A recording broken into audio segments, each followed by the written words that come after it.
Hi everybody, it's Gene Simmons, and you're not.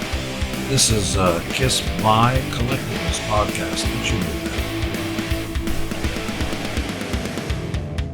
that.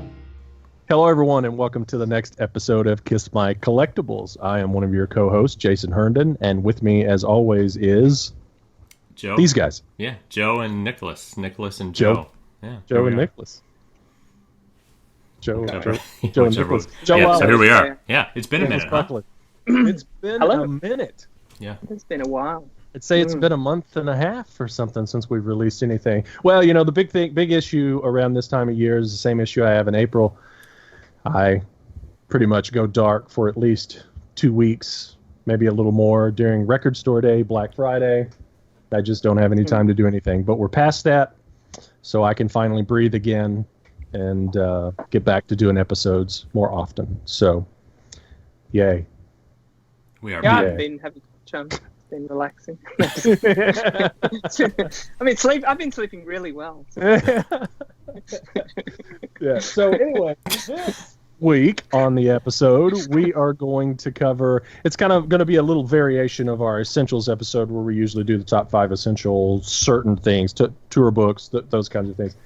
So it's not necessarily essential, but we're going to cover the top 5 most sentimental, meaningful items in our collections. So, you know, it doesn't necessarily have to be a collectible item. It doesn't have to be expensive. It doesn't, you know, none of that kind of stuff. It's just what means the most to us. So we're going to talk about those things. But before we do that, and those things might be worth 0. Sure, absolutely. Might be worth nothing, like my design skills. A couple of mine are worth nothing. So, yeah. But real quick, let's just blow through these plugs and everything. Join us on Facebook in the Kiss My Collectibles and Kiss My Wax groups. Subscribe to our channel on YouTube and click the ring the bell so you can get notified when we have new episodes that go up, like this one. Follow us on Instagram at Kiss My Collectibles and on Twitter at KM Collectibles. All these are with a K, by the way. And then join us over on Patreon if you want to support the show for as little as $1 a month. And then finally, head over to clicktshop.com, click with a K, and get you some swag. We got Kiss My Wax t-shirts, Kiss My Collectibles t-shirts, and Ed over there has all kinds of killer Kiss-related t-shirts that you can buy, lots of new Eric Carr stuff, lots of cool stuff. So clicktshop.com, go over there and check that out. So. Oh, I just realized my contribution to this segment is me just nodding, basically. Me too. That's all I'm paid for. I'm just along for the ride. Yeah. Mm-hmm. Just agree silently. Click t-shirt. Also want to make sure that you go to hottestbrandbook.com, and these two gentlemen put out a book. Don't do that. And $99, you can still get the standard version. It's it's a book on the history of the coin era of merchandise. Covers everything that was ever put out as far as purchasable merchandise, and it's a wonderful book. Hottestbrandbook.com. Go buy that now. What else do we need to plug? What else do we need to plug? Should we talk about Space Invader a little bit? Yeah, let's do it. Yeah. Mm-hmm. Okay. You know this planet has been in trouble for 1,000 years. We've all been blind. There's no time to waste. Give up the struggle. We must embrace our host. Give it up for Space Invader. He comes from distant galaxies. Space Invader. He stands before you to set you free.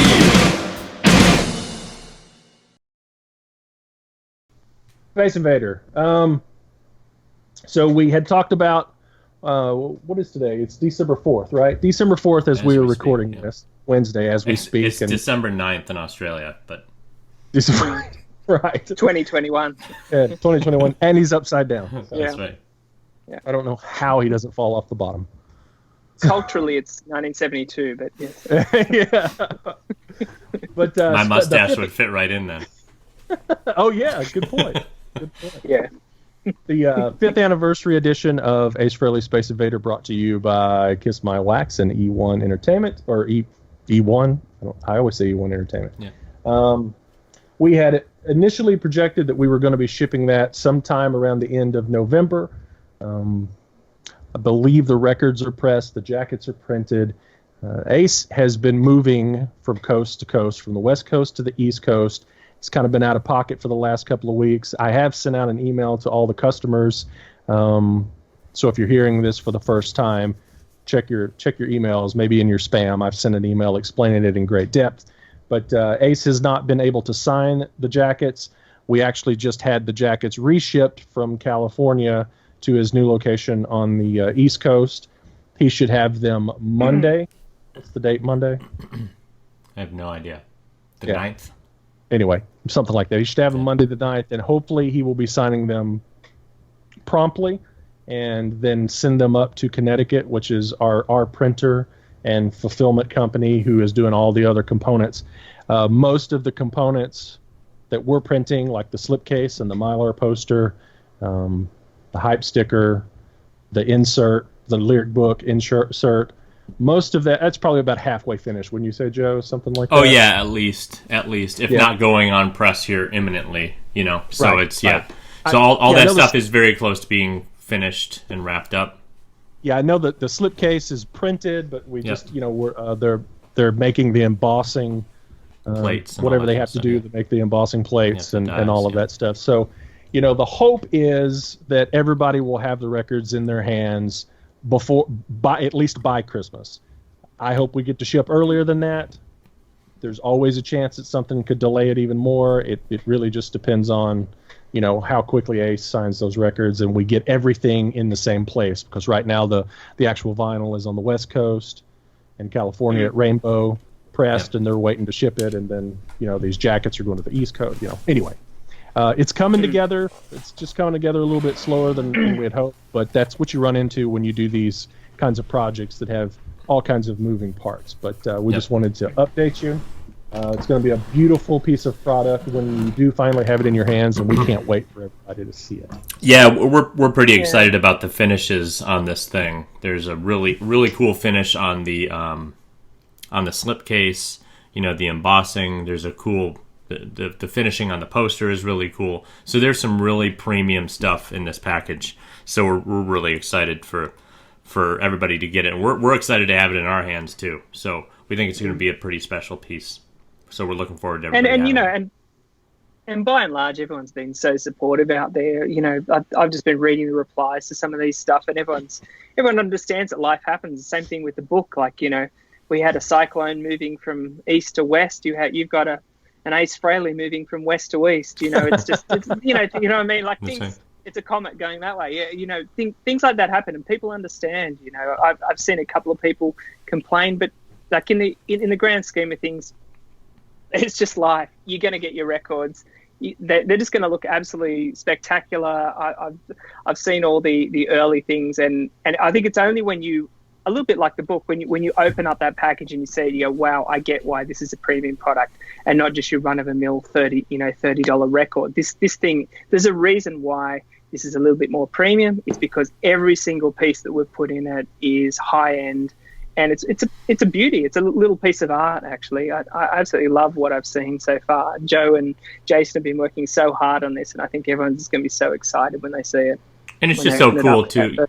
Yeah, thanks a lot. There's 500 on the planet. That's pretty awesome too. That's a really cool piece of this whole thing. It's like, we talk about limited editions and we kind of shrug them off sometimes, but when there's literally 500 of these things on the planet, that's pretty cool. So we're happy that people jumped in with us, and we're excited to have it finished. Yep. Yeah, we'll be excited to move on to the next thing. There's definitely some cool stuff that's up. Up on the plate, that's coming in right behind this cool record. So stick with us, and we'll let you know all about that later, down the line a little bit. So, All right. Shall we do What's in the Box? What's in the box? What's in the box? I'm going to open it. Oh, what's in the box? What's in the fucking box? Let's do it. Who's first? It's become more sinister every time. I know. What's in the box? Yeah. Nicholas, you want to start? Jump off. You want to start? Yeah. Oh yeah, okay. These three all came in the one package, so I'll show you them one by one, possibly from least exciting to most exciting. But I find them all great. And this thing here, after Joe's been showing us some absolutely fantastic tour books in mint condition, I was really surprised to get this, which is Wow. I'd taken ages to get it, but as you can see, it hitting the light there, it is absolutely in. Wow. It's like it was straight off the presses yesterday. And a lot of my stuff isn't like that. I've just gone, I just want a copy of that. I don't really care. But someone was offered to me in private sale. It is the Kiss poster book from 1979. I can tell you what it is. It's fake. Because it's in, and look at the condition it's in. That couldn't possibly be real. Exactly. That thing is beautiful. And it's Holy got... cow. Yeah, the back cover is great because this, and you probably can't see on screen, but it's actually the world's worst print job on this thing. It's like murky, dark, and it's obviously that ad hasn't gone too well. I've seen copies of that before, but the rest of it's absolutely fantastic. All the posters are intact, and it's like I went back to 1979 and picked it up, and it came to me like this. So that was the first thing that came through. It's in beautiful shape. I have a copy of that. It has no posters in it and is definitely not in that condition. What's left without the posters? Right, it's just a couple of pages. It's a poster pamphlet. It's got a few extra pages, right? If I recall correctly. Yeah. Like ads and stuff. Yeah. So. The next one, in equally stunning condition, is this little beauty. Oh my gosh! Wow! Look at that! Look how super shiny it is. Yeah. And it is an old. It's a bit. This is all a bit tarnished and stuff because of its age. The metal seems to go worse than the condition this is taken in. But what is that, Nicholas? This thing is their first promotional button, the hardest button to button, as they say. So it's promoting the first album. You can see, great. There's been a few bootlegs of this one where someone's tried to recreate it with those photos and a different type of lips and a totally different badge on the back. There's been ones with a pin kind of thing as well. But this one's original, and I'm glad to finally get this one in the collection. I keep asking you to say what it is because we have iTunes listeners that don't watch. Yeah, you know what's funny? I was thinking about that today. That we never talk about what we're showing on the show, so that's good. Yeah, you need to. Yeah. I'm not going to. But you can. I'm going to do sign language from now on, so just That's right. Okay, the next last one next up is the 1980 Kiss at the Palladium show, Eric Carr's first show, and it's the T-shirt from that era. So this is in quite good condition too, and on the back it's got A Night to Remember. This is a beautiful piece here. Why aren't you wearing it? Why not wearing it? I suppose I could. It's kind of my size. It's not crazy small anyway. I could do it, but I'm not going to take my shirt off on camera. But I'll wear it for the next episode just to drive all the collectors crazy. Yeah, it's amazing. It's 30 degrees out there, so I'm not putting on a double shirt like I did with that Paul Stanley one that time and almost passed out from heat exhaustion. It's just for the sake of a gag. So. But anyway, this is that. So those three things came in the one deal, and I'm very happy with them because all of them I've wanted for quite a while, and it was nice to get them in such stunning condition. I mean, that Kiss T-shirt looks like it's never been washed, so in stunning condition. Amazing, awesome. Nice stuff. We go away for a minute, and Nicholas gets killer Kiss merchandise, putting everybody else to shame. The last one was wrong show. Oh, right. Anyway.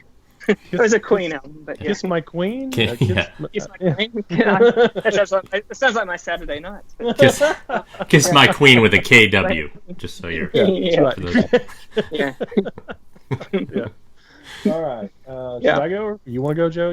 Go, because I think one of the things you're going to show will dovetail into one of the things I was going to talk about. Okay, so I'll show that last then. Yeah. Okay. Okay. I got quite a few things. A couple of them I'll hold back for, or one of them I'm going to hold, well, I don't know. Yeah, a couple I'll hold back for our new quote-unquote segment.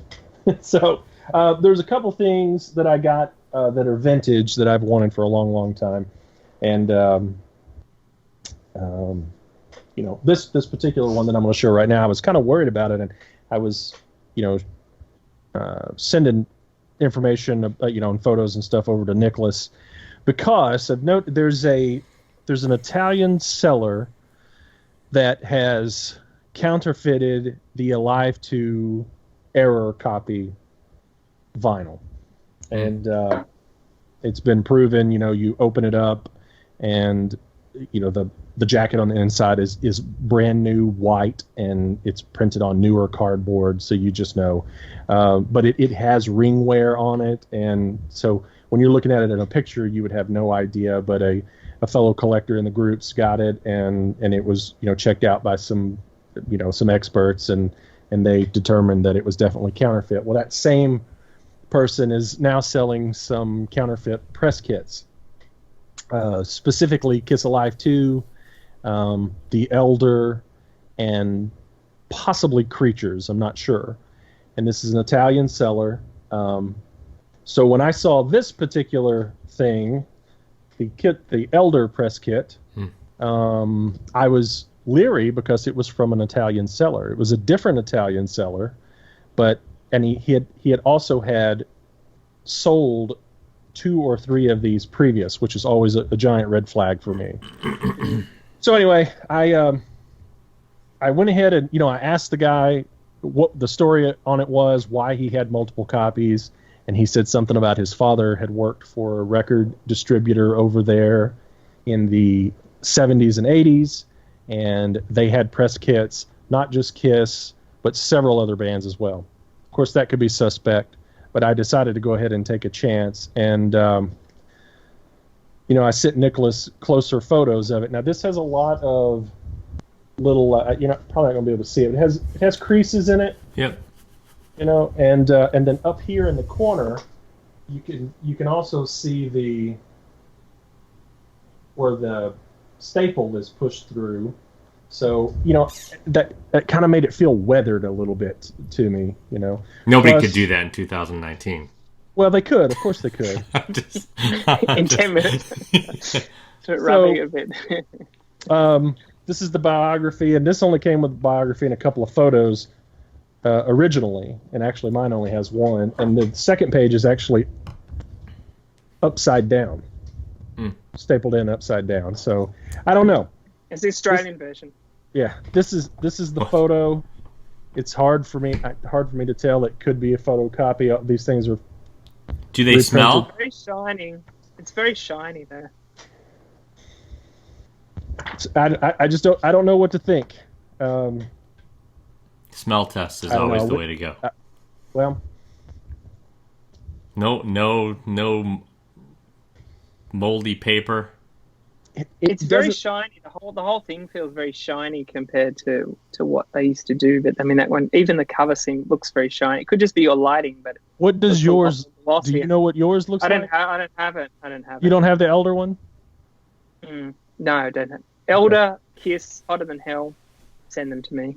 Okay. If you got them. Well, anyway, I took a chance. Nicholas I isn't a bought real collector because he doesn't have that. That's right. Yeah. Jason. So, yeah, I'm not. I love how you're getting Jason to smell it. Like it's like the only way you'll know is if you screw it up into a ball. If you burn it, you will know that it's an original. That's the only way. It doesn't smell brand new, but it doesn't smell musty. Like you're used to. Yeah. I'm not sure. I don't know. It's like wine. Yeah, that's right. If anybody has an opinion on this, please give it to me. So. It smells like 1992. I had. Let's see. The next item I had mentioned on a previous podcast. These two. The silliest thing sent me off. 100-pound cover stock from 1992. This smells like a tree from Oregon.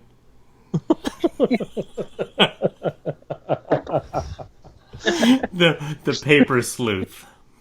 Exactly. Fake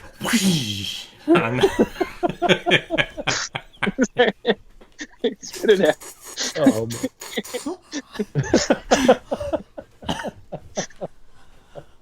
Oh shit! All right. What was the topic? Yeah, paper from 1992. Right. Could you imagine just having a podcast showing paper? This is from 1992. It's just a blank sheet. Look how it's retained its whiteness. Yeah. It's almost like it's never been touched. Nerd! Oh, man. Oh, yeah. Oh, yeah. All right. We're back. So, moving on.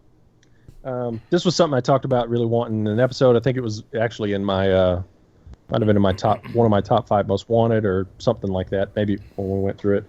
And my good friend, Frank Aquilina, reached out to me and said, "Hey, Jason, I've had a double of this for a long time. And, I know you want it, know you need it, so let's do a deal on it." But so I purchased this, which is the Australian towel. It's in really, really good shape. Looks Nice great. That vibrant. is stunning. That red Mine- looks mine is amazingly so- bright. Yeah. My red on my one is so faded compared to that. That's stunning.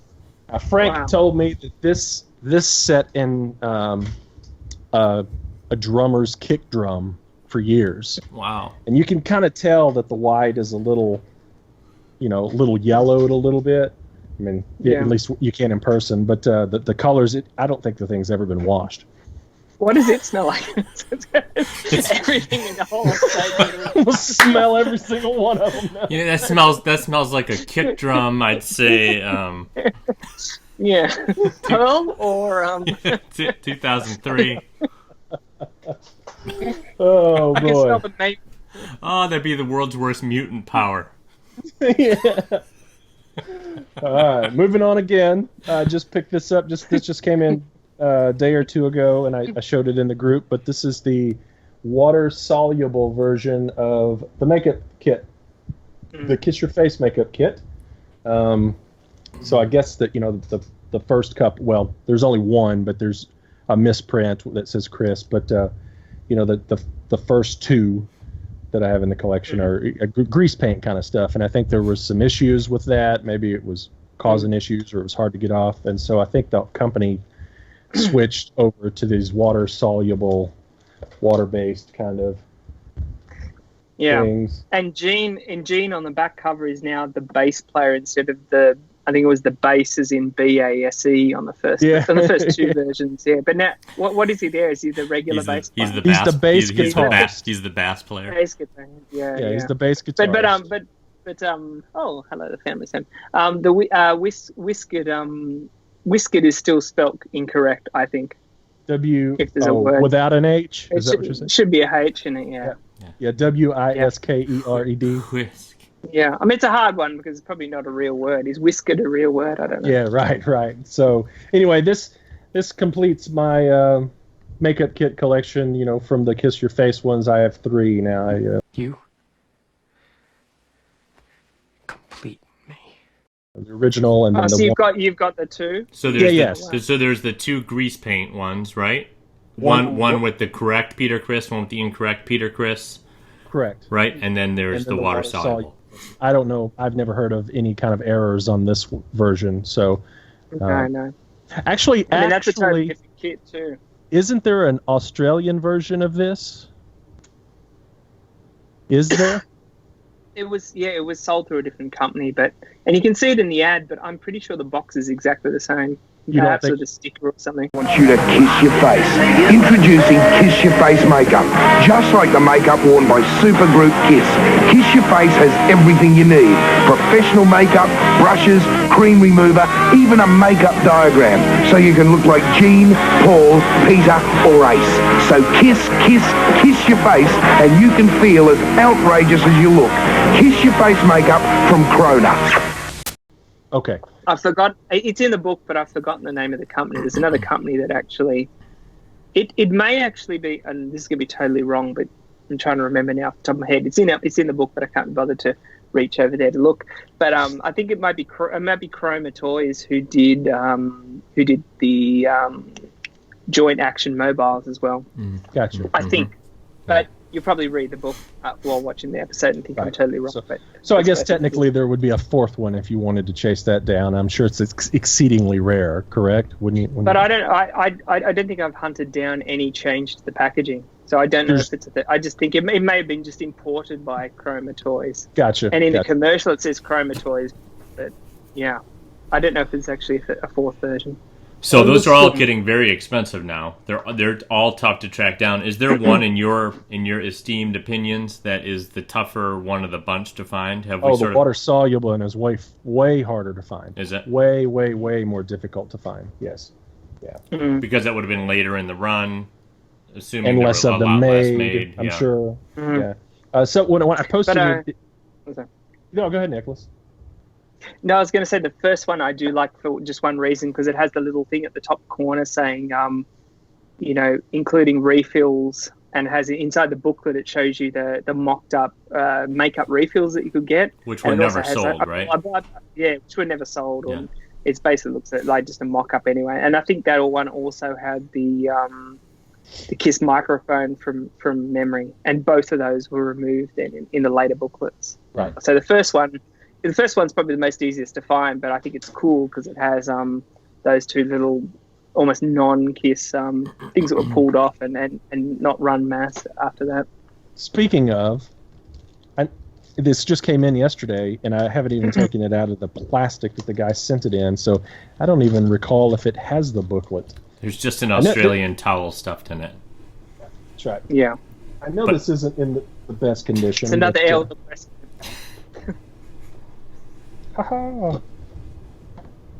So has the paint been used and all that kind of stuff, Jason, or is it all unused? The sponge is in here, and it has been used. Mm-hmm. So you can, and it's got a little brush. He said that in the listing that I think he said the gray was completely used up or gone, and he created something to put in its place. So it's really not original, but you really can't, tell or anything. As a display piece, it's fine. It's all I don't it really is, care what's inside anyway. Yeah. Because in one of my other two, some of the grease paint is used in the tubes and stuff like that. But yeah, it does have the booklet. Mm. And what's at the what are the other products they advertise? This is probably the book that goes in the original ones because it does have the refills in here. Yeah, so wrong that's book. Weird. Yeah. Well, again, that could have been a transitional thing, though. We don't know that necessarily marks. Yeah, you never know. This is old. The ones I've seen don't have it, but yeah, you could have got. Yeah. There could have been another 1,000 books. In fact, so it's show so old, the people. I think it has a little mold spots in it. It's so old. So what's interesting, which I love about that booklet, and you can show them as I'm talking, is the with the Marvel comics, it was established by Sean Delaney that the characters were the Catman, the Demon, that he's become, even in 1978, he's still the Bat in some things. Have a look at you think it was Space 8, the Lover, see? Even the Star Child had already been established by the comics in 1977. This one's good. Yeah, the cat. But have a look at Ace Frehley, which everyone always said, no, it's the Space Ace. Tommy Frehley's the spaceman, but there it is. Ace Frehley was the spaceman. That's right. Yeah. So, yeah. Slightly different characters. They still hadn't nailed it by 1978. Yeah, and cool little pictures. Yep. Yeah, that's cool. Yeah, it's a cool little piece. So, anyway, who knows if that's a replacement book, but mainly the important part to me is, to display it like this and show that I have the water-soluble version. So you have all three now? All three boxes, anyway. Yeah. So, yeah. Cool. Yeah, I have all three. And then I'll show this last piece, which we can segue into Joe's. Something that I've always followed on eBay and stuff and talk about and really want to collect because it's really easy. Yeah. I look at them all the time, too. I look at them all the time, and I just have a hard time pulling the trigger on $150. Because they're all expensive. Always expensive, and especially Dynasty, stupid expensive, probably over $300. Almost always over $150 for sure. Oh, for Dynasty, for sure. No, I mean in general. Yes. You might get lucky and catch one for $100, but Remember, I got lucky on this one. So anyway, I was going to say it's easy to finish this collection. It's not easy because they're not all easy to locate and they're all expensive, but there's only 7 of them, right? So I was lucky enough to get a great deal on the Alive. Come in the focus there. There you go. There we go. Kiss Alive Reel to Reel. Let's open it up. Is it Can I just say, hinged? while you're opening it up, like there's something about mint condition, but I loved when you just showed that, and the Alive back cover had those little stains in it. There's something magically vintage about it. Like, I almost love that copy more than if you had a perfect pristine copy. It tells a story. What it is about that. You know, it tells a story just because of how it's beat up and where it's been. You know, it's cool. I love it. Yeah, that's cool. So I've never actually seen a reel-to-reel player. I have absolutely really. I'm going to sound really young. Even though I I'm the owned same one. age as you, Jason. I've never seen an actual player. I don't know what they look like at all. I owned one. My band actually used to record on one. Our practices on one. Yeah. So right. two track. You run 2 mics into it, and so. But anyway, let's get this little tab on the back that says "Remove this tab before playing." So I wonder if it's never been played before. It's very possible. Mm-hmm. Usually the tape. Oh yeah, no, it's never been played. Here's the tape down. If you've never used one, so they're typically a massive piece of machinery. They're super heavy, and to rewind or fast forward on these things is extremely violent. You've never seen like these reels, and it goes so fast, and then when the tape gets off the end, it'll go. It goes around, and that definitely will be the bumper right there. Us making those crazy sound effects, but it's kind of frightening using these. It's frightening using these old tapes on machines like that because they are powerful, and sometimes you'll be rewinding, and then you'll hit stop, and it'll go, and the whole thing stops like a big metal contraption. It's crazy. Yeah, it's a giant mechanical machine, So if you haven't seen one, they have that reel on one side, and then they have what's called a take-up reel on the other side. So you feed the tape through the under the head and around the deal, and then onto the other take-up reel. So that take-up reel then is accepting the tape from that tape that Jason's holding. So then when it gets to the end, then you would rewind it back all onto the original tape. It's crazy. Right. I just think about my kids just getting my phone and just going play. Yeah, It's such a crazy how far we've come. I just bought this book. I think it was in this book, or it was an ad somewhere that I saw that was like from the 50s, I think, or very early 60s, and they were talking about the newest technology in reel-to-reel, right? And one of the big selling points was, and it's portable. And this thing had to be as big as the shelf behind me. And there was a guy standing there in a suit jacket. It's like, portable by what? Forklift? Military transport? Like, what the hell are you talking about? Everybody had hernias in the 50s. Yeah, if you had a slave. Yeah, that's right, yeah. Before I forget, there's a couple more things I want to point out on these reels. I think we have determined, and I could be wrong, and I know that there's guys that are watching this that will absolutely know for sure. And we want to hear from you. And we definitely want to hear from you, but I'm pretty sure that the reel-to-reels that were released, it reminds me, the only reel-to-reels that were released for KISS were Alive, Destroyer, Rock and Roll Over, Love Gun, Alive 2, Double Platinum, and Dynasty. There are no solo albums, and the first 3 albums don't exist, and pretty much these are dead by 79, so there's certainly no Unmasked and Beyond. So if you see anything else out there on eBay, they're absolutely counterfeits. Those are the only ones that are released. So, but I'm pretty sure that these were only released by CRCs, so Columbia Recording Company or Columbia House. Yep. This tape says CRC here. Every single reel-to-reel I've ever seen in person or at an auction has CRC on it somewhere. I do not think that the label officially released these on their own. I think they were licensed out pieces, to CRC to be released. And the last thing I want to say about this before Joe moves into his reel that he's going to show is I just paid $65 for this. Oh, that's crazy. That's great. Steel, absolute steel. So it's not mint condition as Nicholas pointed out. It's got a little wear right here. and it's got the staining on the back, which is fine, but I love it, So Yeah. I definitely am going to search. So It's a real vintage thing. I think when the format goes away, it's okay for it to have that vintage feel to it. You almost want it. Yeah. yeah. Yeah, you would be suspect otherwise, if there was anything then in much, because these things were used a ton, and they're not, like I was saying, they're not easy machines to use, and these boxes are fragile. So here's mine. Here's that we'll sort of roll right into this one. I think the back is pretty similar to yours, right, Jason? Yeah, it's got that same layout. Identical. Yeah, they're almost identical. And yours does yours have a number? Except yours is clearly fake. Yeah, well, of course. Look how mint it is. Well, actually, yours is fake, Jason, because that's the wrong album title. It's not Alive. It's Alive with an apostrophe. Yours has got son of a Alive. Alive. Yours even says it's not real. Alive. Yeah. So there's the. So Joe is showing Rock and Roll Over. Yeah, there's the spine. Is it upside down? No. There it is. So there's, and this is also a CRC version, as we believe. Yep. I don't know if you can see it there at the bottom.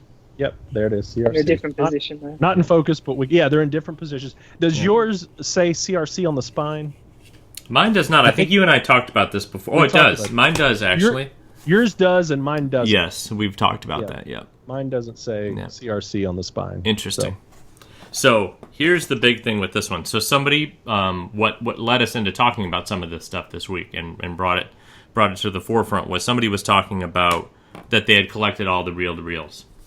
Mm-hmm. And I jumped in and said, hey, Jason said it was cool and whatever, and I said, hey, I asked, does yours have the sticker with Rock and Roll Over? And the guy responded, I don't believe that anything came with any inserts. Well, here is the conundrum, because this is what I've got inside the reel-to-reel, and if Nicholas were looking, he would be astounded at this. He would think it was amazing. So this is the sticker that comes with, at least inside the copy that I had, and I don't know if you can tell, but there's it's almost like a clear decal. There's like a little edge of the decal there, the sticker part. It's not segmented at all. It's all one piece. So yeah, interesting, right? Yeah, it's interesting they went to the trouble of even giving away giveaways with these things. And who knows? This might not belong to this. I don't know. It's weird. It's weird how well it fits in here very well. It's right. Is that the only insert? Sorry, is that the only insert we know about going in any of these? I think it's been clear. We've been clearly led to believe that there haven't been any inserts in these. Correct. That's the thing. Of course, Nicholas missed that. He was right. Reading some. That's right. So I don't know. These are my work hours. So I've still got people email me. So yeah, you could see maybe why they would do this, and they wouldn't do inserts in the others, because those other inserts would be much more difficult to do.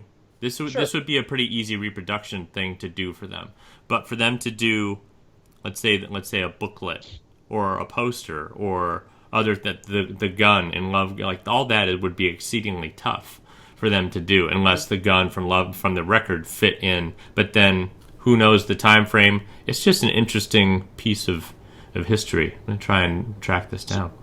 So it's for sure a sticker. I mean, it is. Yeah, because it's got.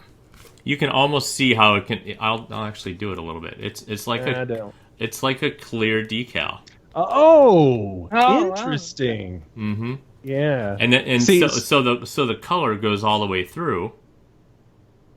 What's the text up at the top of it? It's got no white backing on it, Joe, which is weird, because a lot of if you printed an album cover, you normally print a white down first and then you print the artwork on it. Right, which also I wonder. You know what I'm going to do? I'm going to do it right here. We'll do it live. I'm going to pull it back far enough so the white is printed on the Rock and Roll, like in the type on Rock and Roll Over there. It's not clear. So normally you'd have a white square behind it. Right. On so modern it's clear. Things, yeah. So the type on it says image here, and it's upside down. If you're thinking that Gene and Paul were the right side up, right? So it says image down there, and this other thing is really tough to see. Does it almost look like a? It maybe says signatures. I don't know. Well, we're not going to be able to see that. Yeah. No. But I think it says maybe signatures. Well, for sure, that's something that I have never seen anywhere. So it's not like you can just say, well, this is identical to this, and somebody stuck it in there. Yeah, they've just stuck it in there. Yeah. Right. So who the hell knows? If anybody knows, we've never seen another one. So, and that's why I jumped on this one on eBay when I bought it. I thought, oh my gosh, I've never seen that. So I just took a shot. It was valued around where a regular rock and roll over tape would be. So I figured, if I get this thing you and haven't wasted any money. Yeah. Right. And it smells old. Good. That's perfect. A little 1992. Yeah. Oh. So there we have it. So anybody, let us know what this is. We'd love to know. Now, I know that that's not something new that you got. Do you have anything new that you want to show? What's in the box? No, you know what? We're running long. We'll move on. I don't have anything as bombastic as what you guys showed this week. And all right. Yeah. Well, I'm gonna do one more, two more quick shows here, and this is gonna be a part of our new segment, Kiss My Wax Spotlight.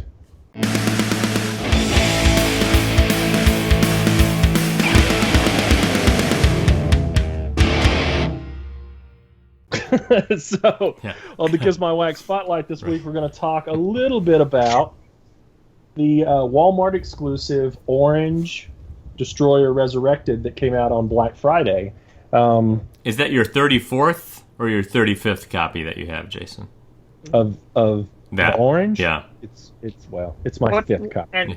And what shade of orange is it? That's is it right. a certain type of person's orange, or Well, I haven't opened any of them yet, so I'm going to do that the best right orange. now. We only use the best orange. Printed in China. Yeah. Okay, so this is basically a 2012. This came out in 2012. It's a 2012 jacket, 2012 labels, 2012 everything, the whole components. Destroyer Resurrected and black vinyl is still in print, so I'm sure Universal had an abundance of these materials. They just went and pressed it in orange vinyl and gave it to Walmart as an exclusive. You can't buy it at any other retailer.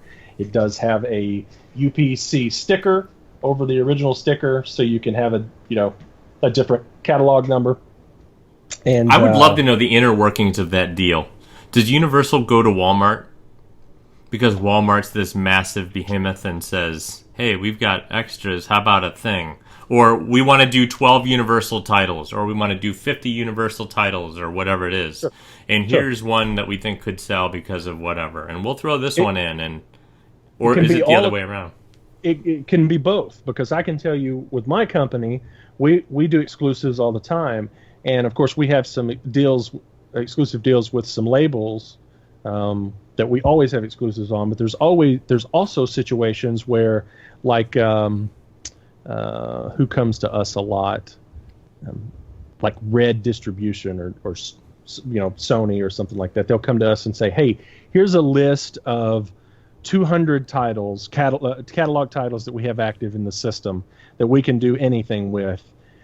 Pick 3 or 4 titles on here, and if you'll order a minimum of 500 copies, we'll give that to you as your exclusive. You pick the color, however you want to do it, and say we'll pick whatever, Black Label Society or whoever it is, Sublime or something like that, and bring in 500 copies of whatever album, X album on yellow vinyl.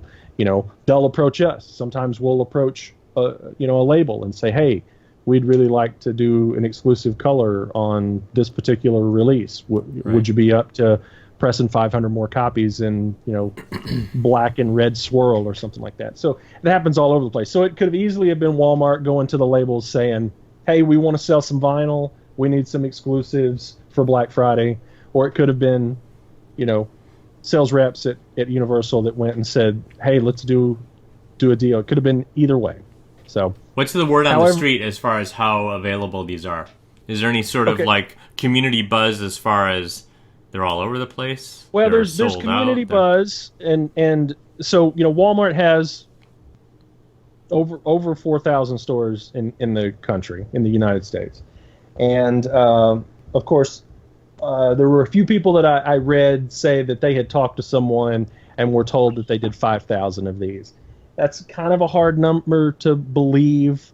The only way you could believe that really is if like only half the stores had these, or 3/4 of the stores had them. I do know that there are stores that did not have stock on them, but most of the stores that people went into, they found anywhere between 2 and 5 copies.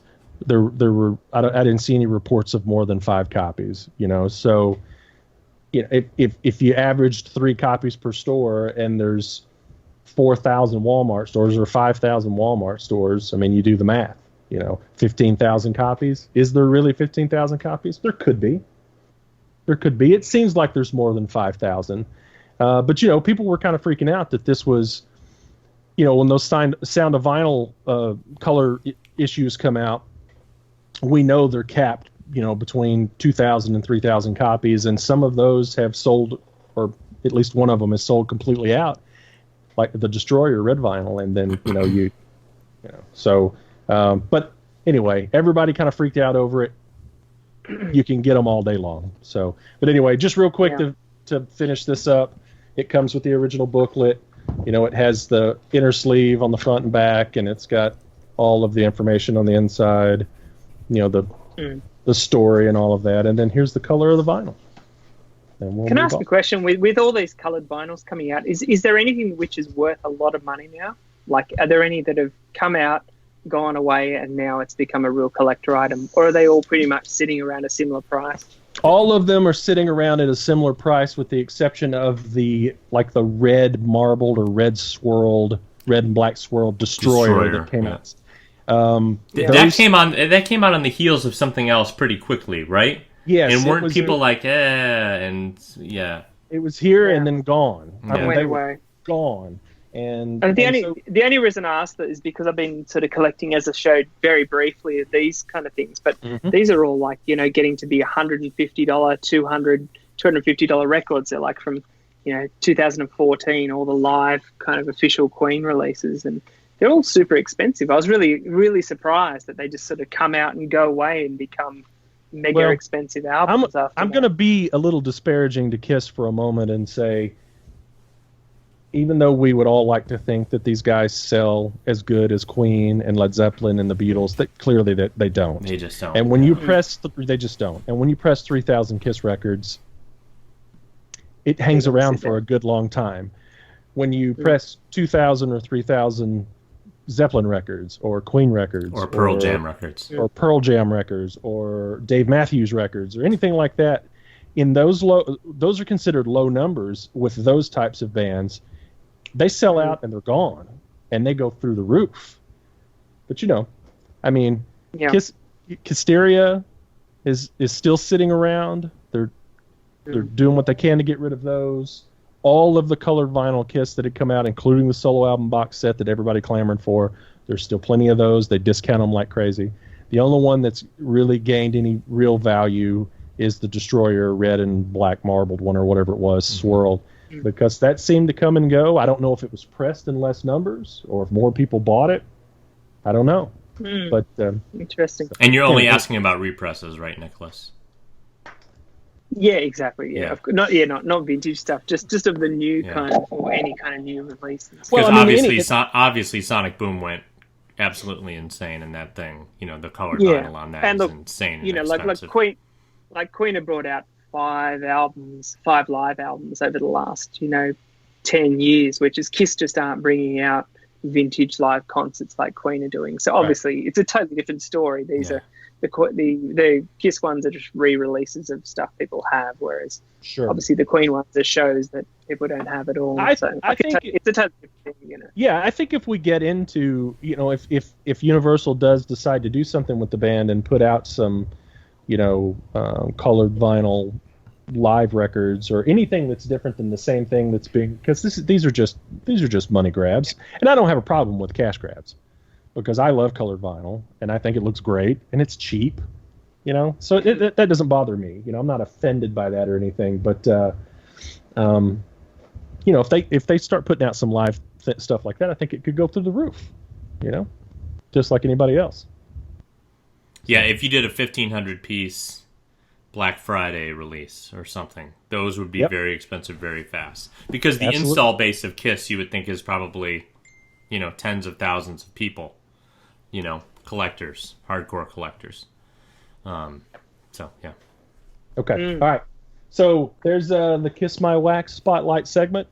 Let's move on to our top 5 most sentimental items in our collection, shall we?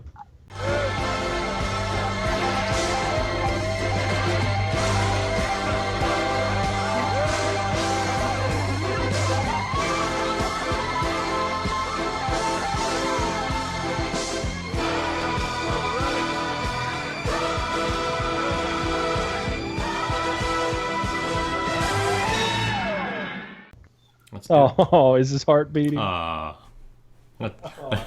having a heart attack. Chest burster, right? All right, who's going first? Joe. Joe, I'll go first. You've been selected. So we talked about this either being a collectible, doesn't even have to be a collectible. But here's what's crazy about this one, as I knock everything over that I have put aside. You ready for this? I love it. That is my jacket from when I was, 6, 7 years old, something like that, somewhere around that time. So there's actually 2 of them. So one got stolen from school, and so my mom started putting patches on another one. So I'm not actually sure. Do you guys, Nicholas, do you know is this an official thing? Do you know where this would have come from? Yep. Yeah, that's an official one. The original one was square edged. Then it became rounded edged, and then the final version was the double platinum one. Which, if you have the silver edge one, it's worth about $500 or $600 now. But what year would you say? That would be 77, I think, because 76 was the square edge one. Yeah, so I'd have been 6 or 7 at this time, and this was my one jacket got stolen from school, my jean jacket, and I think I know who you are.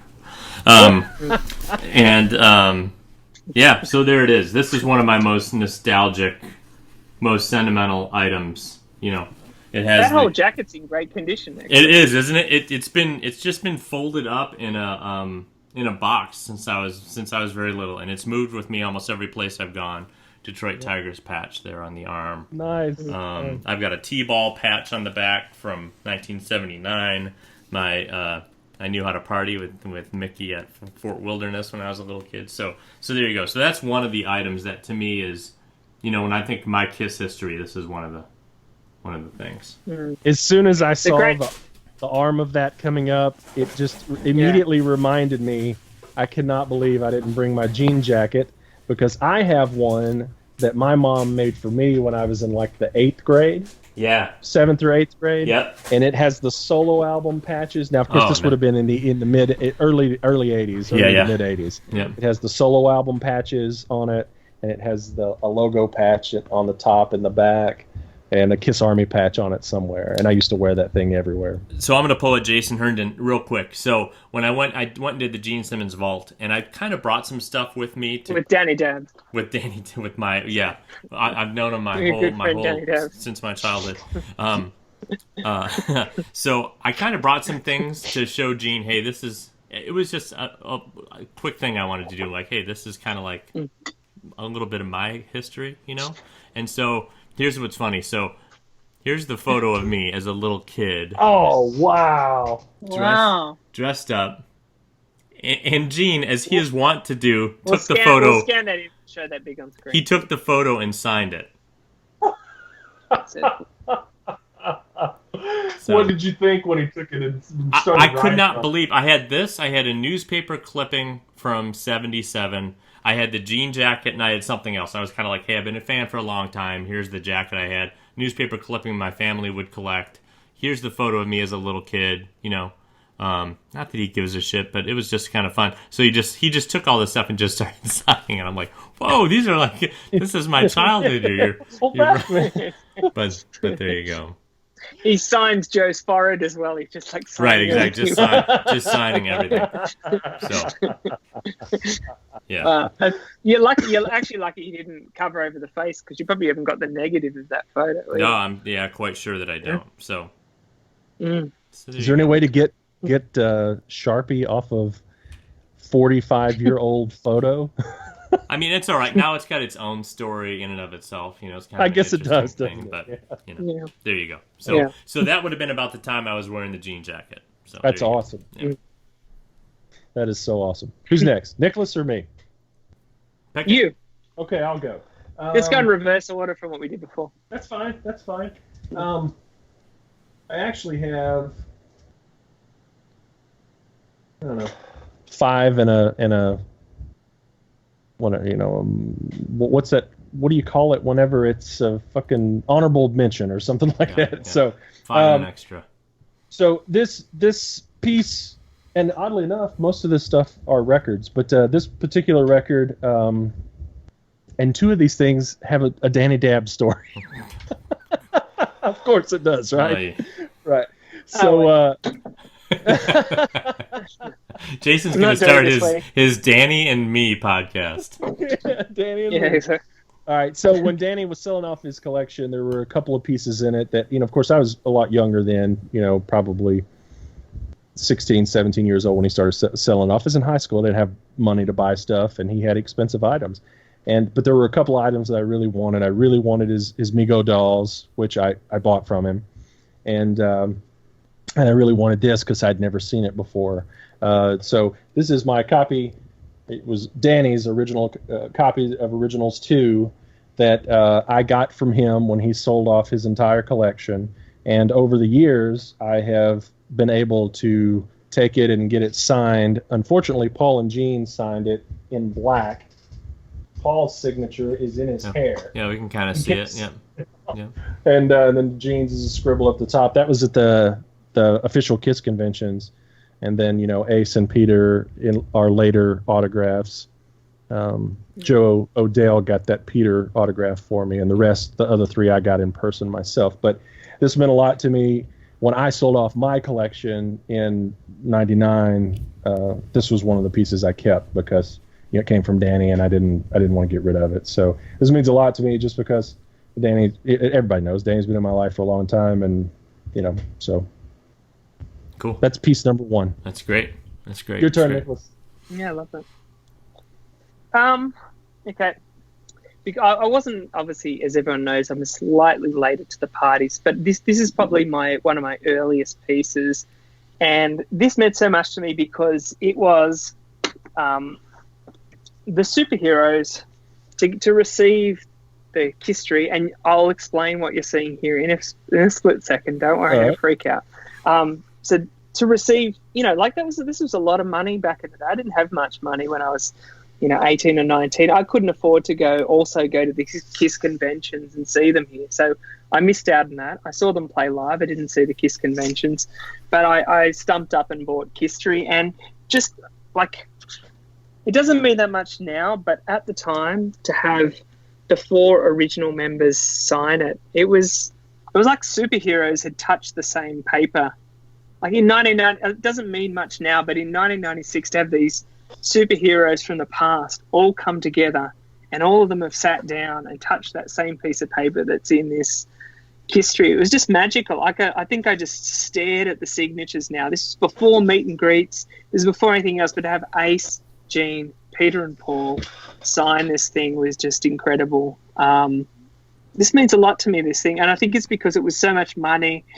And it, you know, the shipping to Australia wasn't great, and, you know, for this big package to arrive and, you know, be all the way out here, and they hadn't toured here in a long time. Just to have those 4 guys tour it, it's such a magical time being the reunion tour. Just this is one of my favorite items. And yes, everyone, like everything, I trimmed down posters, I stuff up everything, and I stuck the sticker on here which doesn't come off from my copy of You Wanted the Best. You got the best.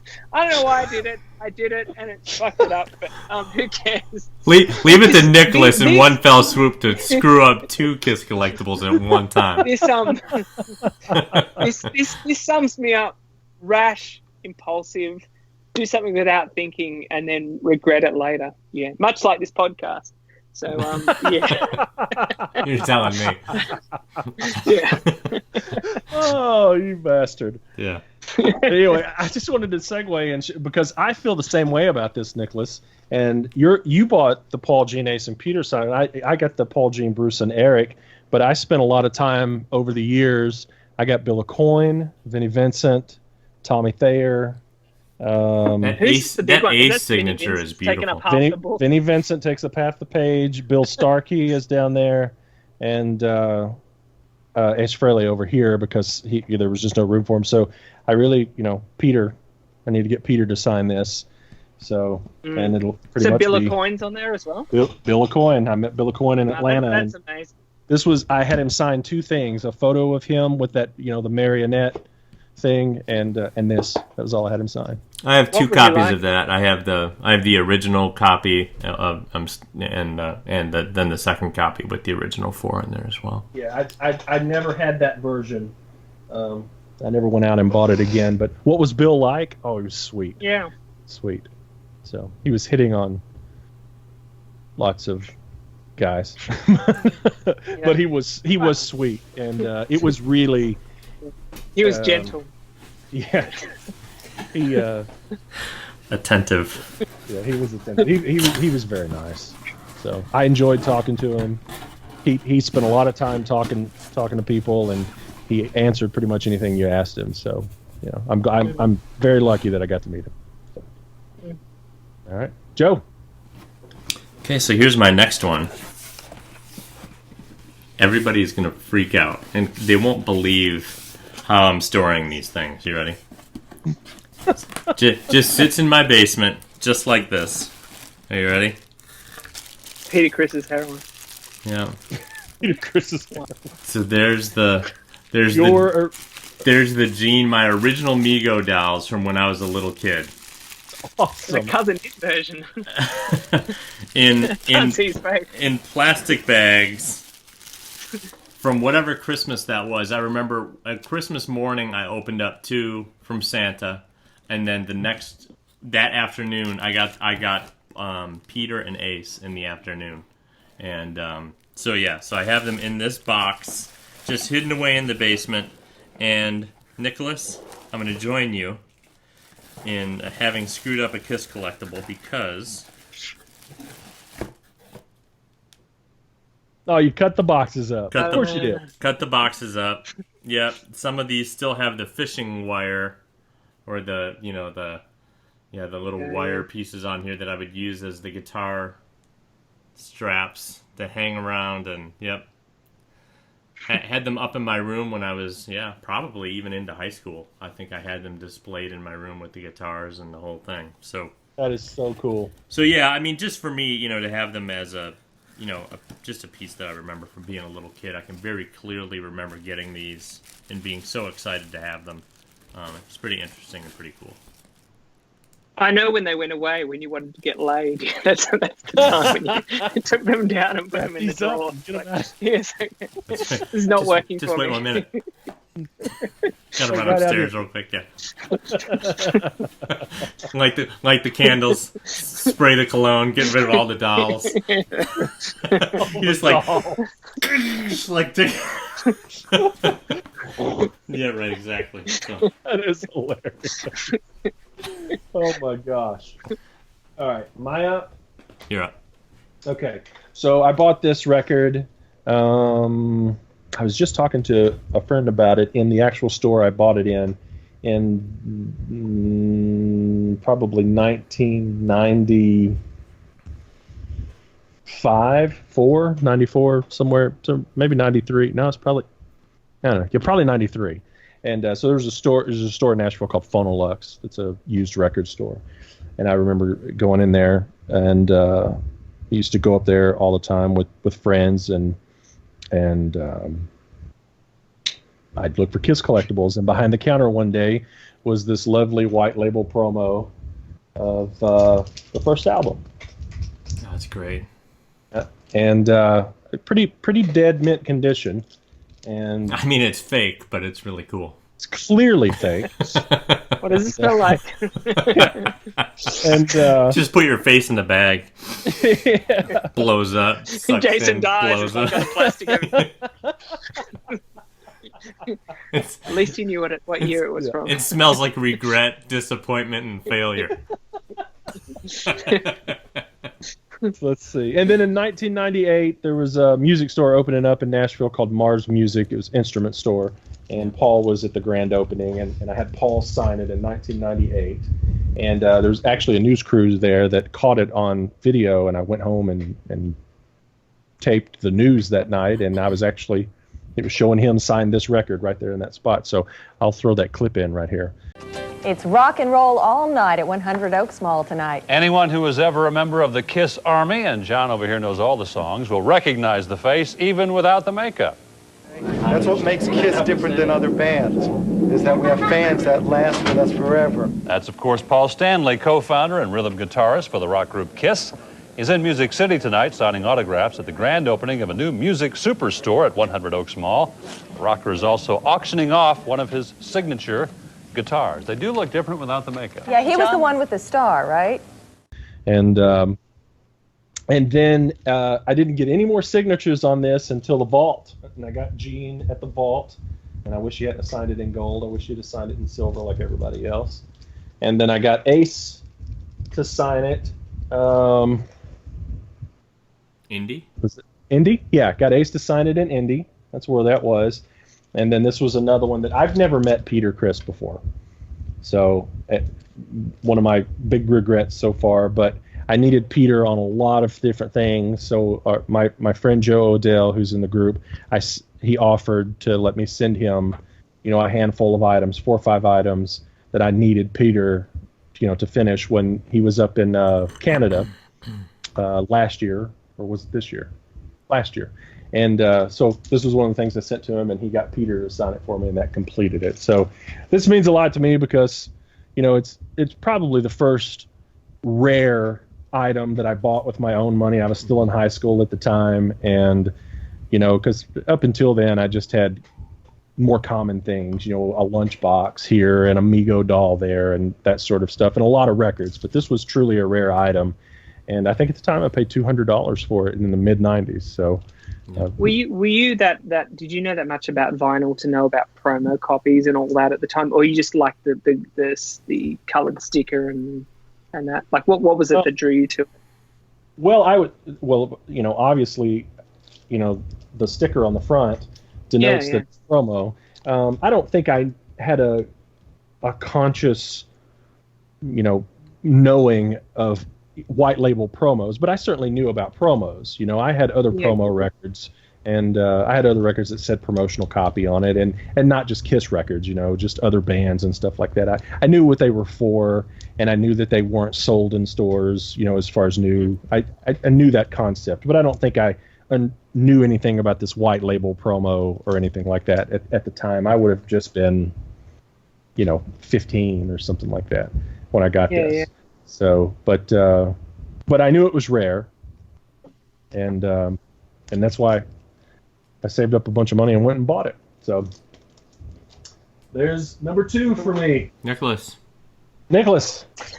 Okay, the next thing is this is the thing that got me into Kiss collecting, well, big time into Kiss collecting, because obviously I'm a little bit of a late starter. I don't have the childhood stories of everyone else, but like I was sitting around and had a couple of the McFarlane things in like 96, 97. I thought, I'll go on eBay and have a look around. And then, I saw this and I liked it because of I like kitsch, naff, like sort of dorky kind of, stuff that's a little bit so bad it's good kind of feeling about it. I love the typeface on it, so vintage. So I bought this, and then I thought, well, I'll just stop there because I've got the Kiss CDs, and this sits just on the mantelpiece there at home, and Yeah, unfortunately, once you get one, it then leads to another and then another. And but this, I blame this for like using up all my money. You know, like this was the one thing that when after I got this, I thought I'll get one more thing. And, like, but they weren't all vintage stuff. So after this, I got some Kiss cigarette lighters from Kiss Museum, and just like Kiss keychains. Just little tiny things from Kiss Online as well. But yeah, there was something about the vintage, orange as well as such a 70s/80s kind of color that I love this even now. And I'm holding this up as sentimental because it's like, it's the one that kind of really kickstarted me into the catalyst. It's the catalyst for me actually enjoying collecting.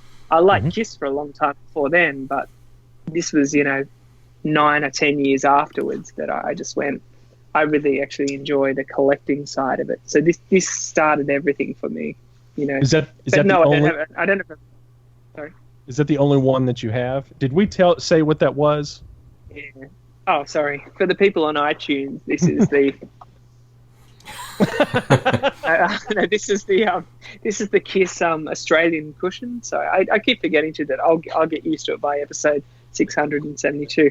Awesome. This is the Kiss cushion from 1980 from the Australian tour, and when you display it on your shelf, Eric kind of disappears, but because of the kind of curves under. It was it's not nice that Eric's under there as well. And there's the official merchandise thing. There's a whole lot of colours. There's red, yellow, blue, black. I think brown as well. But there's something I don't really want to collect the rest of them because this is the first piece, and orange is so 70s that I think I'm happy with this one. I think I'll just hang on to this. Do you remember what you paid for it? Yeah, like I think it was like $100, $90, $70 maybe. Yeah. And what's that worth now? 2004, 2003 maybe. Oh, okay. Yeah. What's it worth now? $400, you think? Something like that? Yeah. But these aren't crazy rare like some of the other 80s pieces, but yeah, $400 or $500 now. Yeah. So yeah. Cool. That's that one. Yeah. What do you got, Joe? All right, so quickly on to my next one. I'll tell this story quickly. So I used to go grocery shopping, right, with my mom. I would go to the magazine section, and I would look at magazines while she would go through the grocery store. She'd swing by and pick me back up, and we'd go out, and maybe I would get lucky and get like a baseball magazine or a music magazine or something that, she would buy me one of those things, right? So I remember going through a music magazine and seeing a picture, and I started thinking, I really want that, but my mom will never buy it for me. She'll never buy it for me. So I started scheming on how to tear this page out of the magazine and get it out of the grocery store. Thief. So I worked up the nerve. I'm tearing the page out of the magazine, and Mom turns the corner. And, oh no! And this is it. This is the page from the magazine. You ripped out of the Hey, there we are too. That then was taken and thrown away. That I quickly then went and got out of the garbage, and also took to the Gene Simmons vault, and he quickly put his signature on that as well. Did you intend on him to sign that one? I did not. No. I think that was kind of cool though. Yeah, it's cool. It's cool. So that's that story for me. So Thief. Do you remember which magazine it was?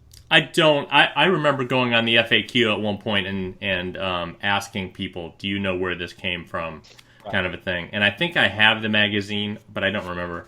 I don't know if that helps give anybody a clue. But yeah. So there's that.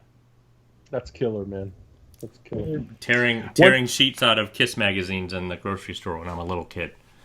One thing that I wanted to show, and I'll just briefly tell about it because I don't have it, that definitely meant a lot to me. I can't locate it. It's inside of something somewhere. I don't know. But, one of the first toys I ever had, and I got it in probably 1981 on clearance at a shelf. It was the Rub and Play kit. And I took it to like school with me. Oh, and I rubbed all of those things off, and I was out on the playground playing with it. I still have the Ace Frehley that I've signed my name on or put my name on the back of, Jason's or something like that. I still have that one. That's the only piece that's left of it, and it's inside a book or something somewhere. I've kept it. I would have loved to have shown. I can't locate it. So, the next item I'm going to show is, clearly not a real collectible at all, but I said that, and this is the other one that relates to Danny. I said that he sold his collection off. Hey, Nicholas, look, it's a big book of pictures of Danny. Yeah, it is, yeah. And so he had this, photo album that he had made the scrapbook out of, okay? And, the scrapbook was, it was something he probably couldn't sell and get any money for, so he just gave this to me when he was selling off his collection. And, so I ended up putting it in a little better album, but the innards are the same. So so it's just a photo album. It's got the the poster put on of Love Gun on the front, but he just did a bunch of pages and just cut out random. It's the same things. Photo. Oh yeah, that is the same photo. Look at that. Yeah. It's the same photo. And he just did stuff like this. Had some little backstage passes. I don't know how well you can see all this. I can see it. Yeah. So there's Danny right there, and more backstage passes, and these are all the newspaper clippings from the Nashville shows. Every time they came to town, he cut out all the Nashville clippings, and he used to have all his ticket stubs in here. That was the only thing he took out, was he kept his ticket stubs for the shows. And you know what you have to do, Jason? What? You got to give that back to Danny. Oh, I don't think he would take it. You got to give it back to him. All these years. This is the Creatures advertisement for the show that both he and I went to, and this is actually I lie. This is a Creatures ticket stub that someone gave to me because I didn't know to keep ticket stubs when I was 7 years old. Yeah. An older friend of mine went, and he gave this to me as a Christmas gift because I didn't have a ticket stub for my first show. So that's the Creatures ticket stub. And we'll show those up right now, because I remember in the Danny Dabbs episode you guys were talking about Creatures, and I tried to find the advertisement for the Nashville show, but we'll show it up now actually, because it's a real great one there. Yeah. This is Lick It Up here, I think. Lick It Up Vandenberg. And then there's also some photos in here that he actually took at shows. There's Kids Are People Too, and all of that. I think Did Kiss come back on every single tour? Is Nashville the stop where they come back every single tour and never ever miss Nashville? As far as I know, Kiss played every tour except for the Love Gun Alive 2 tour. Okay. As far as I know. So, and that's just going by memory. But anyway, I was hoping to get real quick to some of the photos that he took. Oh, this is when he went to the New York Kiss Expo and took photos of the expo booths and stuff. Anyway, and then I ended up putting some extra stuff in the back, But anyway, this is very near and dear to me. I look at it often. I've seen it a million times. But anyway, Danny gave this to me, and I love it. So thank you, Danny.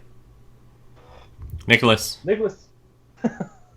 The next one is a good friend who's been on the show before, John Hadgis, aka JH Palace, got this for me as a thank you. I put him in contact with someone to get some rare Kiss stuff that I couldn't afford, and he got Ace to sign this for me. Nice.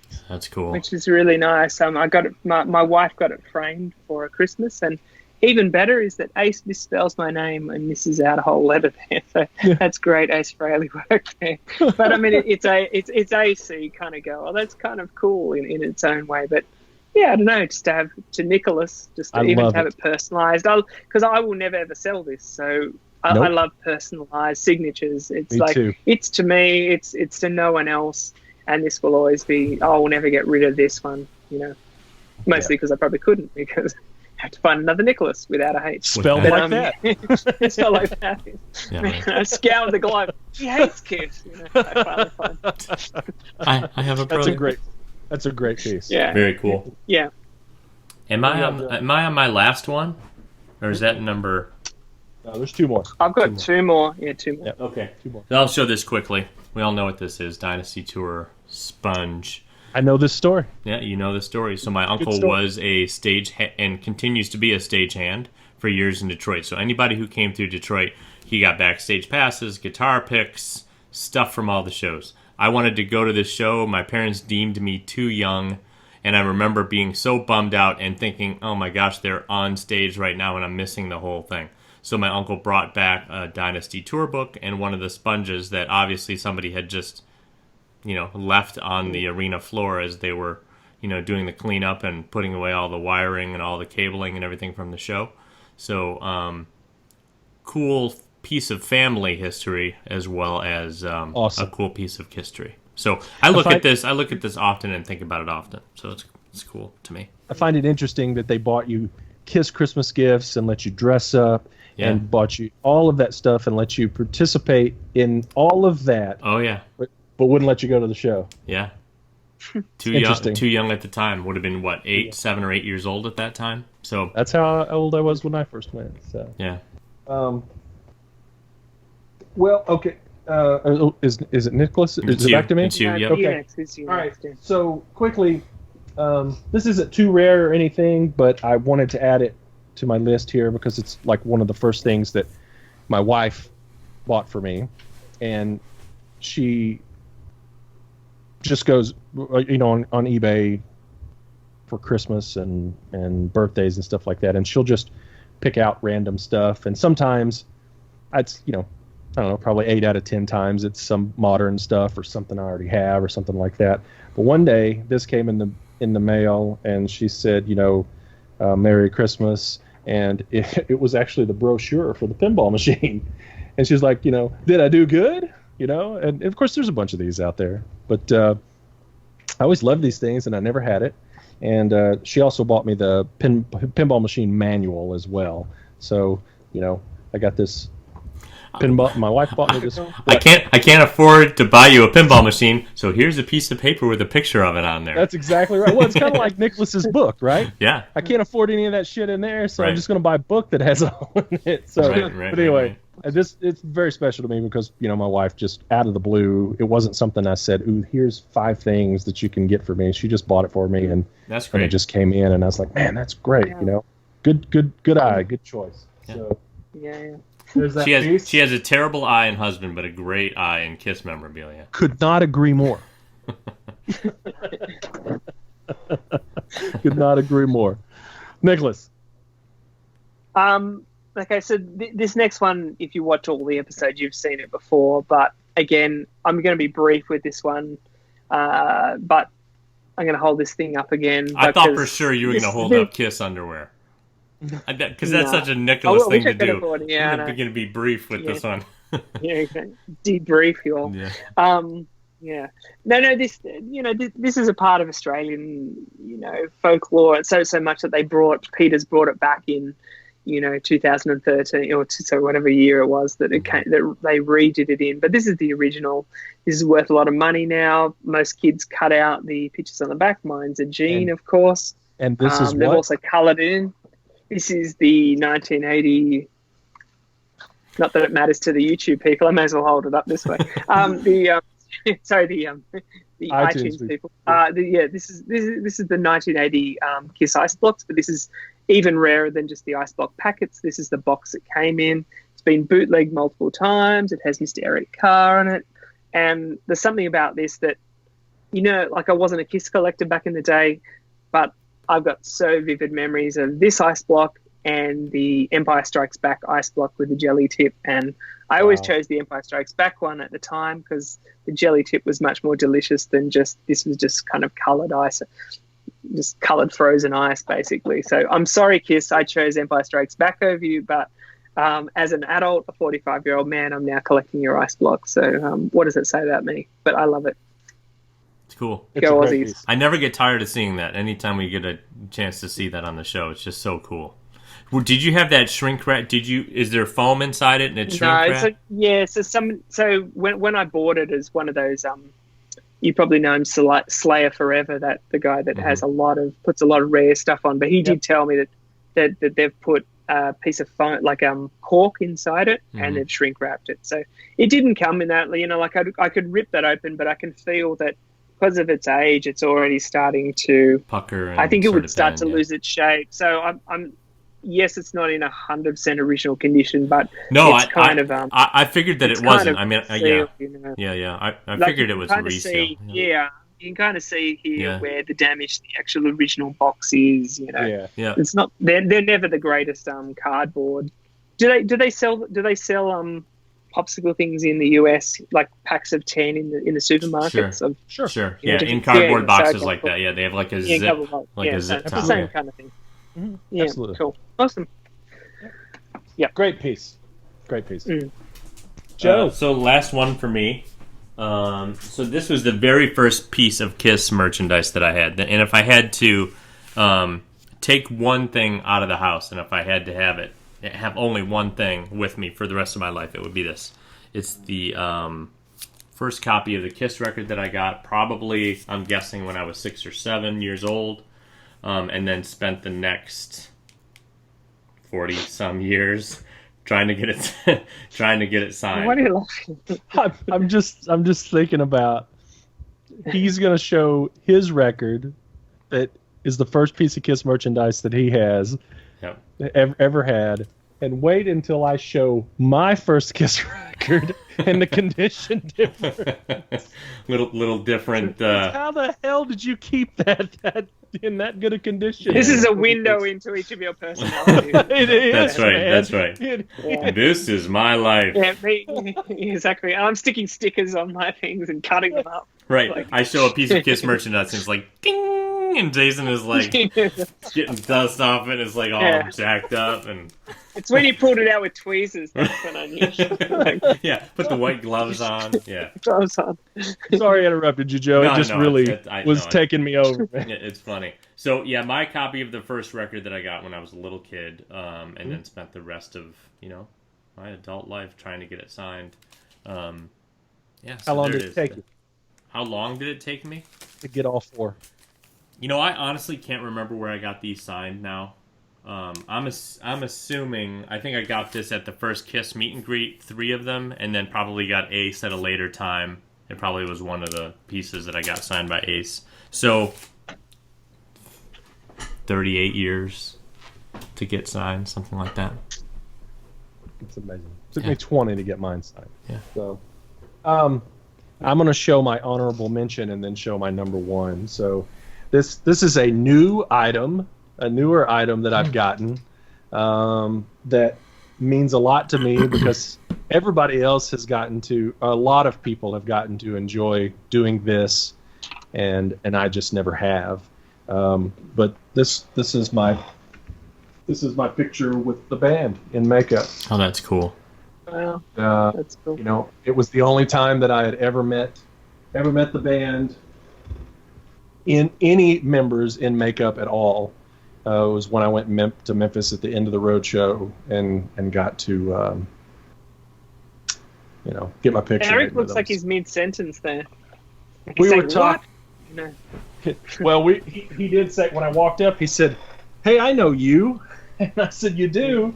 And he said, "Yeah, we hung out at Indy, right?" And I said, "Yeah, we'd just done Indy not too long before that, So, but anyway, that's my honorable mention. This is it, folks. I've showed it in the past. It's been talked about, but this is the first record I ever got on my 4th birthday, and boy, does it look like it. So that would have been 1979, and 78. So the Moss. Are you? There it is, folks. I love that thing. I've seen it before. I did too. That's fantastic. Yeah. Oh, that's great. So, strangely, my 2014 copies look like that. The best part of the whole entire thing is the random key sticker stuck on it. Oh no, just wait. Yeah, so I'll tell you what that is. So, Jason, key. So So it's just Destroyer for those of you that can't see it, and if you can't see it, it is beat to ever loving hell. It is beat to ever loving hell. Yes, it is. Even if you've got video, you can't really see it's Destroyer. If a record like that came into my record shop, it would just go right in the bin. It wouldn't even. So I wrote dollar. Yeah. So, and I gotta show you the back. Didn't you try and sell that at a garage sale? Oh yeah. That's all part of it. So my mom wrote my name in paint here. I don't know if you can make it out or see it because I've written over it, but there's like puff paint here that says Jason. Whole family's had it. And this is a sticker from a Pac-Man set. Hold on, let me turn it over. That's great. Yeah. So here's the back. There's a Miss Pac-Man sticker. Boy. It's not even Pac-Man, it's Mrs. Pac-Man.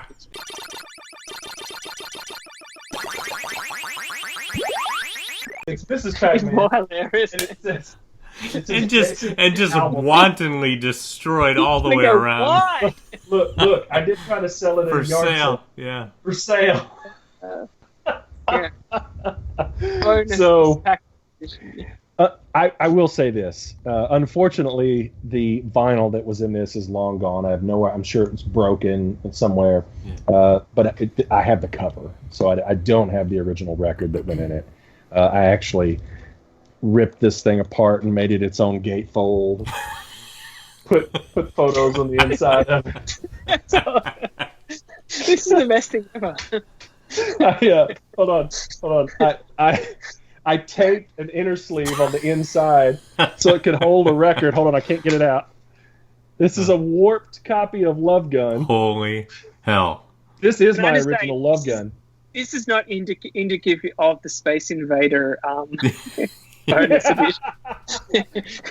He's come a long way in quality since then. Cut to Joe and Jason just cutting up old Kiss magazines to try and put these records together. What are we going to do? There you go. But so anyway, with hair this has been with me through everything. This is the original inner sleeve. Oh yeah, it's great. But I don't know where the record is. It's been gone for many, many years, and that's my favorite thing on the show so far. That's got to be my favorite. Sure. Yeah.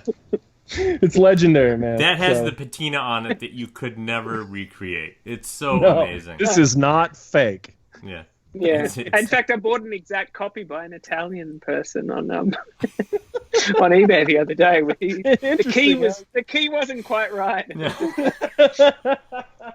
It was a regular Pac-Man, not Mrs. Pac-Man. That's right. So there is my most cherished item in my collection. It's what started it all. So. It's amazing. I love it. Nicholas. I never get tired of seeing that either. That's just the best. It's funny to laugh at. All right, Nicholas.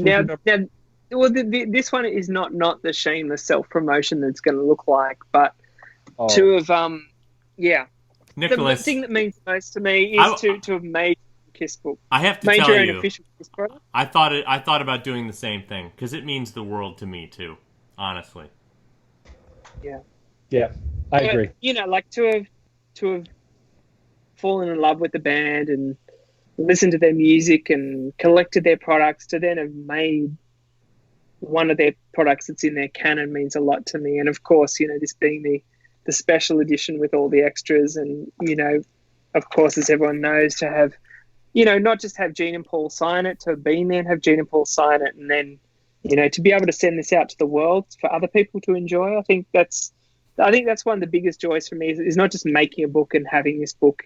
It's not just this book in my own collection. It's the fact that other people who love this band and love collecting can then, have a piece like this and it's something I've created. And it's, if I retire and never do anything ever again, I really don't care because I made it happen out of nothing. And, with a lot of hard work from Joe and, we if Joe wasn't around, it would look, 90% less beautiful. So it's a huge compliment to Joe's graphic design skills to make it look as amazing as this does. And I never dreamed of looking as beautiful as this. It was just a collection, but graphic design isn't just square boxes and stuff. It's it's beautiful laid out artwork, and I don't know. I'm very proud of this thing, and we're talking about not the most. This will never be the most rarest, but the fact this thing exists will always probably be. Well, this will stay number one forever. I think for me,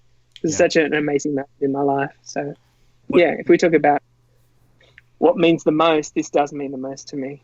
So you know what it is too for me when I was thinking about it. It's shared memories too. You know, Nicholas, you and I up countless nights working on that stuff. The last minute proofreading that we did, the last minute burn that we did on all the proofreading corrections and getting this to the printer, and just all of it. You know, and Jason, you and I are going through it now with Nicholas's help on that amazing video that he put together with Space Invader. So isn't that really what it's all about at the end of the day? It's about creating these memories that we can share with other people, you know, and that's a little bit what this episode was about, I think. And, you know, not to get too maudlin, but it's cool making friends in the KISS community who are passionate about other things, and being able to contribute to projects like that. That, you know, Nicholas did just a tremendous amount of work on that book, and the hours that he put in are just astounding. And you should be proud of it, and it should be one of the things that goes in a special spot in your collection. I look at it all the time, and I just love looking at it. It's great. You know, just seeing it up on the shelf is a special thing, you know? And I didn't have nearly as much to do with it as you did, and it's just got to be such a point of pride and achievement for you. It's great. I mean, I think for a lot of people, like it's very easy if you haven't been involved in it to take the emotion out of it. So you can look at, you know, this book and you can just look purely at the book and look at the price point and the shipping cost, and you can look at the Ace Frehley record and the price point. But I think one thing that people don't always see is just our absolute passion, our love for these things. And I want to put extra effort in, and it's basically my whole thing was to make people go, wow. There's the minute people wrote back to me and said, wow. And I know it's the same with the Space Invader thing. I don't think people understand that. They think, oh, you're just putting out a record. No, we want people to feed back and go, wow, you did something special. I wasn't even expecting it. Didn't even look that good on the, you know, as good on the video. But when I open up the Space Invader, I go, oh, okay, I see it now. You know, and the same thing with the book. It's the thing that just gave me just a charge of energy and emotion was people writing back to me going, wow, this thing's amazing. And it's the love sort of coming back, so to speak, which has made that sort of thing my number one. And I know it'll be the same for that, and anything else we do in the future. It's not, nothing we do is a cash grab, because we could make more money in our regular life doing our regular jobs. All this, you know, all this is done purely out of love. And I say this to the whole KISS community: we don't do this for money. We do this for love. We want to do something cool. We want to do something. At the end, do we go, is it cool? Is it beautiful? Am I proud of this? Yes, I am. Is it something we do that, I would want to purchase? Time, yeah, exactly. And that is the only criteria. Is if I make another KISS fan go, that's cool, Space Invader, that's cool, then I go, job done, because I don't care about anything else. So it's weird because these projects are selfish and selfless in a way. They're selfish because you want to do something that's completely badass, that's going to blow people away, and you want to be involved in a really cool project. But it's also selfless because people don't realize the amount of hours and time and pain and tough nights and tough moments that goes into all this stuff. And so, yeah, it's interesting. You just think about the community and just, you know, you want people to take a long, hard think about the people who are working on these things, the hours that they put into it. You just hope that people think about those kinds of things, you know. But you should be proud of that, Nicholas, and it should be number one in your collection. And I thought about putting it on the show as well, so I'm glad that you did. Yeah, I'm glad that you did too, and I think that was the perfect way to end the episode, you know. So, and it actually, honestly, it didn't even occur to me until right when you leaned over. And when you started to talk before you pulled it out, I was like, oh, duh. Of course that's number one. Why wouldn't that always be number one? Yeah. You know, what an amazing piece. So, all right, guys, that's our 5 most sentimental, nostalgic, all those words, items in our collection.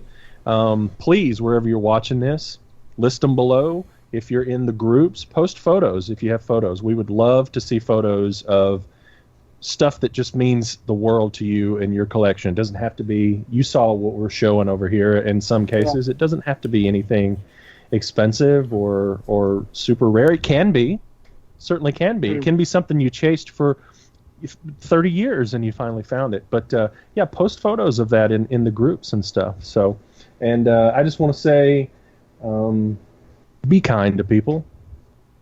You know, be kind. We're all in this together. Be kind. We're all in it for the love of the band. Yep. I mean, that's what it all comes back to. Yep. We all got into this sort of sideways, one way or another. The way that we all met was all kind of sideways because we have a shared passion that started for some of us when we were 6 years old, younger, maybe. Jason, in your case, Nicholas, you're a latecomer, but what an amazing collector and resource and reference guide you've been to the community. So there's value in everybody's collection. There's value in the different ways that people collect. There's value in all projects that people are doing because they're doing it with passion. Yep. Everyone. The infighting gets old. It gets boring. And support all these projects because people are working hard behind the scenes. Support all of them. That's right. Support them and be kind and don't let anyone steal your passion. Okay? All right, guys. We'll see you on the next one. Hi, everybody. It's Gene Simmons, and you're not. This is Kiss My Collectibles podcast. What you do that?